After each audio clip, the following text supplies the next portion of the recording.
Child Story Bible by Catherine Voss. Chapter 6. How God Punished Them. Adam and Eve no longer loved to have God come into the garden.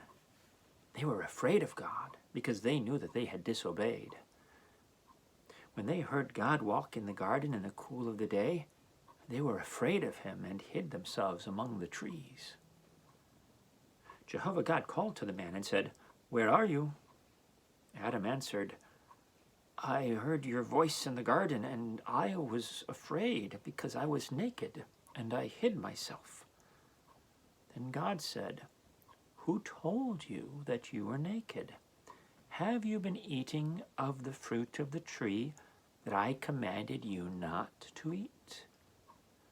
And Adam, whose heart was now wicked, began to lay all the blame on his wife, although he was just as much to blame. He said to God, "The woman that you gave to me to be with me, she gave me some of the fruit of the tree, and I ate it." Then God said to the woman, "What is this that you have done?" And Eve laid the blame on the snake.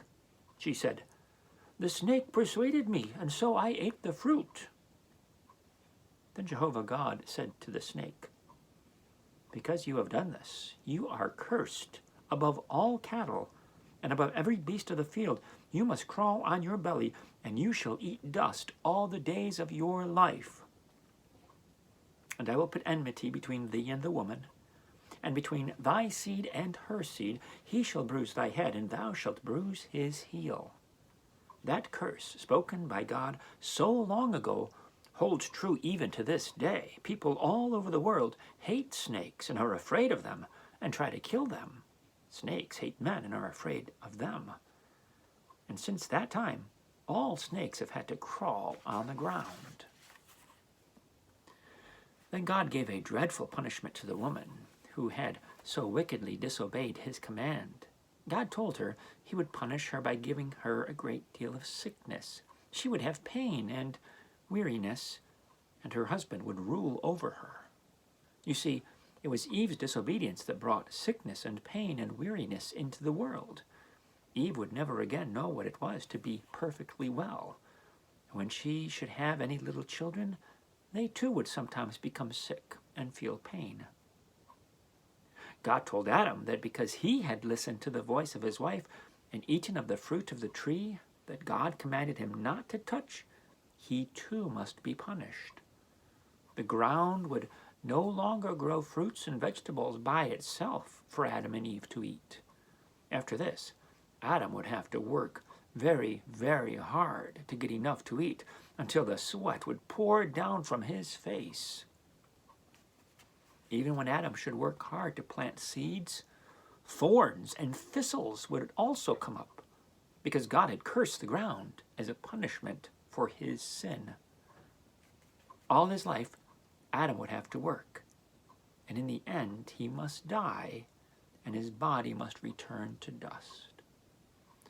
Oh, how wicked of Adam and Eve to disobey the command of the good God who had made them good and very happy, and who had promised them everlasting life if they kept his one command. What unhappiness they had brought upon themselves and upon all the people that would ever be born into the world. They no longer wanted to be good and to love God or to love each other. Their hearts were full of badness now. They became selfish, untruthful, bad-tempered. Instead of loving to think about God and to talk to him, they wanted to forget about him.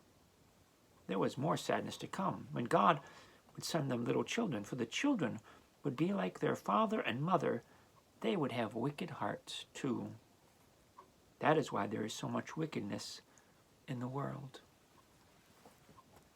Adam and Eve were the parents from whom all the people in the world have come. If Adam and Eve had obeyed God, their hearts would have stayed clean and sinless, and all the people in the world would have had sinless hearts. But now we are all evil because Adam and Eve disobeyed God. The Bible says there is none good, no, not one. Eve's disobedience brought sickness into the world, and now all of Eve's children must also know sickness and suffering, pain and weariness. How hard men have to work to earn a living.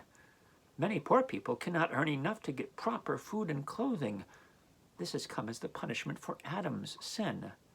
If Adam and Eve had not sinned, no one would have to work so hard that work would become a burden. And there is death. If there had not been any sin, we would have lived forever and ever.